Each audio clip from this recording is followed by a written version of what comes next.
सरस्वती शिक्षा समिति पाली द्वारा आयोजित ऑनलाइन क्लासेज में सभी भैया बहनों का हार्दिक स्वागत अभिनंदन। आज हम कक्षा अष्टवीं का अध्याय पाली की कहानी जो पूर्व में हमने अध्ययन किया है उसी को आगे बढ़ाएंगे। पाली की कहानी में एक ओस की बूंद जो है वो अपनी कहानी हमें सुना रही है।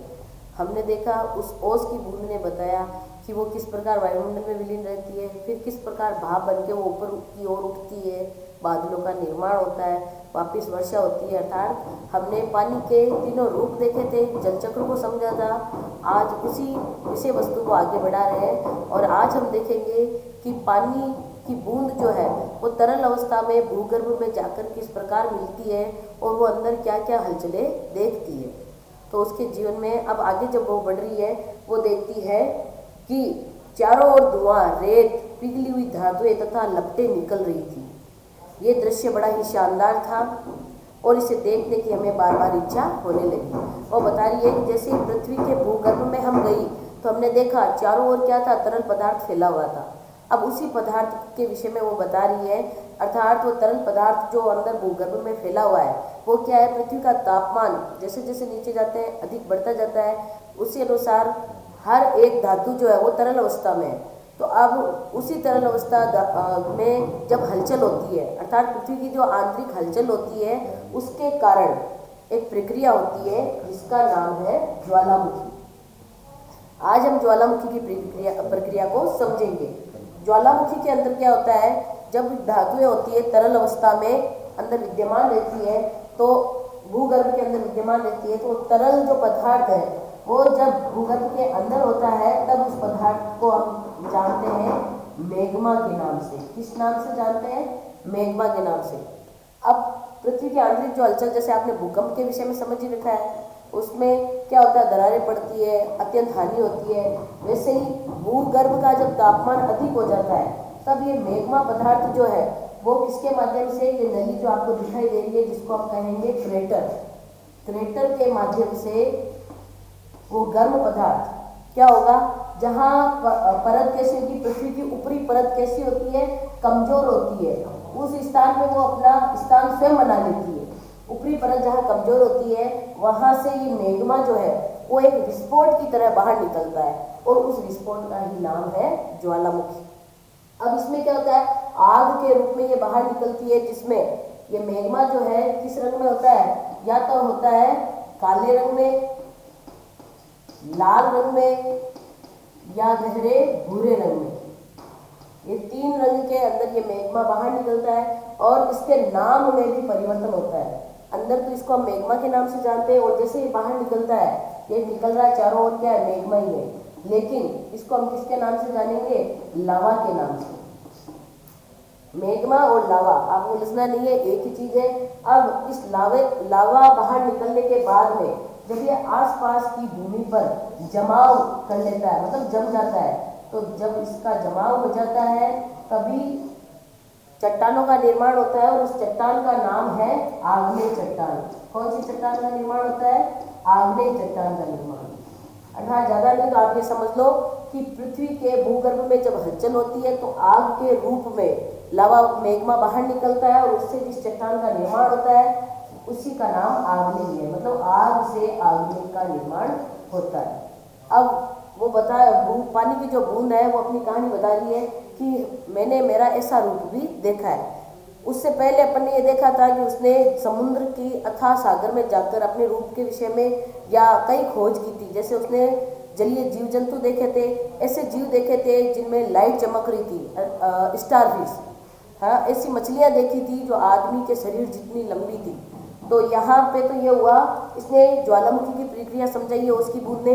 ठीक उसी प्रकार फिर ये कहती है कि एक समय आता है जब हम यहाँ से निकलकर वापस कुछ तो चट्टानों के रूप में निर्माण हो जाते हैं और कुछ जो चट्टानें होती हैं उनमें दरार पड़ती है, तो वापस वहीं पे वो पानी की बूंद समा जाती है और समाने पे वही पानी की बूंद फिर भाप बनकर जब ऊपर चढ़ती है, आसमान की ओर जाती है, पहाड़ों की ओर अपना जमाव बनाती है, तो वहाँ जाकर पुनः वो किसके रूप में, पहाड़ों से जब वो निकलती है तो मतलब वो झरने के रूप में नीचे बहती है, जिसे हम भूगोल के अंदर भी पढ़ते हैं। क्या झरनों को हम क्या कहेंगे, जलप्रपात कहेंगे।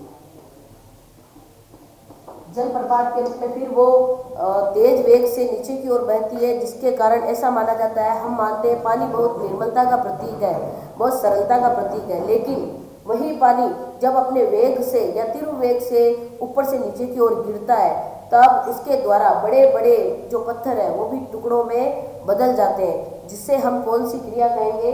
अपर्दन की क्रिया कहेंगे। कौन सी क्रिया कहेंगे? अपर्दन की क्रिया। और इसी अपर्दन की क्रिया के कारण क्या होता है? बड़े बड़े पत्थरों का चूर्ण बन जाता है।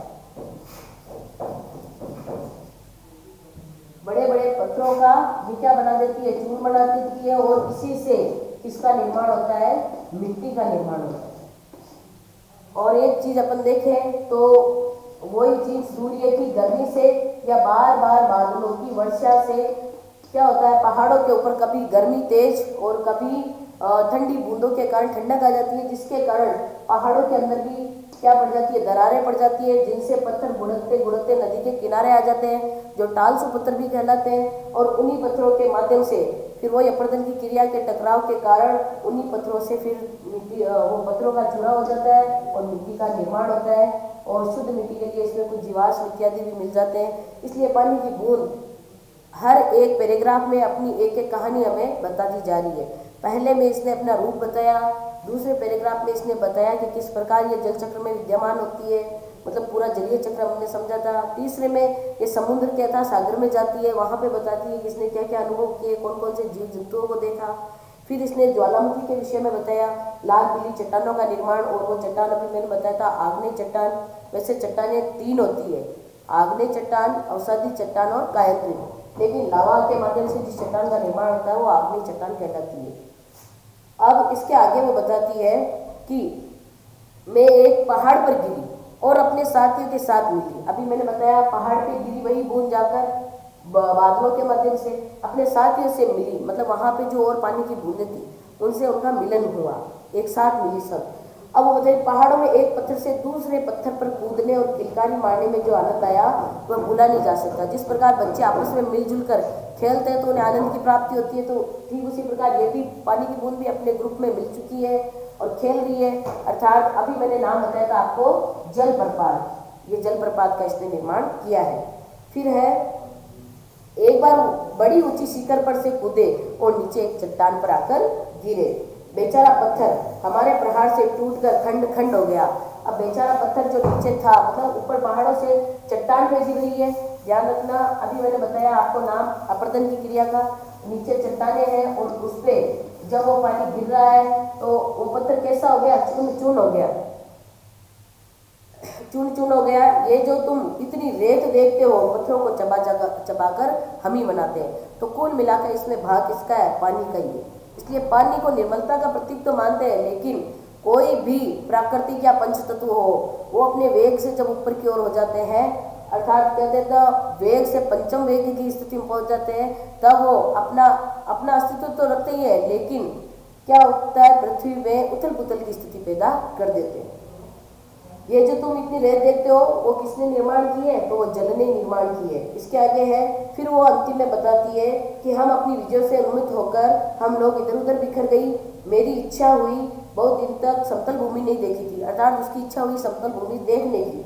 तो अब वही जलप्रपात, आपको पता है पहाड़ों से जो झरने बहते वही जलप्रपात नीचे की ओर आए, तो समतल मैदान में जब बहने लगे तो उन्हें हम किसका नाम दे देंगे? नदियों का नाम। समतल मैदान में आके उन्होंने अपना स्थान बना लिया, मतलब नदी के रूप में वो बहने लगी। अब इसको आगे, अब नदी के रूप में जो वो बह रही थी, पाठ में एक नाम है अपना, सरिता के वे दिवस बड़े मजे के थे। तो सरिता नदी को ही कहा जाता है, मतलब वो कह रही है वो भी दिन हमारे बड़े ही आनंद के थे, इसलिए मैं एक छोटी धारा में मिल गई। और फिर वो क्या कह रही है? हम सभी धाराएं एक दूसरे से मिल जाती है, मतलब नदियाँ आपस में मिलती रहती है। हम कभी भूमि को काटते हैं, कभी पेड़ों को खोखला कर गिरा देते हैं। अब नदी के आसपास में जो पेड़ इत्यादि होते हैं, अब नदी कभी तो अपने वेग से बह रही है तो क्या कर रही है? वो भूमि को काटने का भी काम कर रही है पानी के माध्यम से, और आसपास में जो पेड़ है उनको उनकी जड़ें भी वो नीचे से क्या अत्यधिक पानी मिलने पे खोखली भी हो जाती है। फिर वो कह रही है एक बार मैंने देखा कि एक ऊंची मीनार दिखाई दी। ऊंची मीनार आपको समझना है कोई कारखाने से, उसमें से काला धुआं निकल रहा था।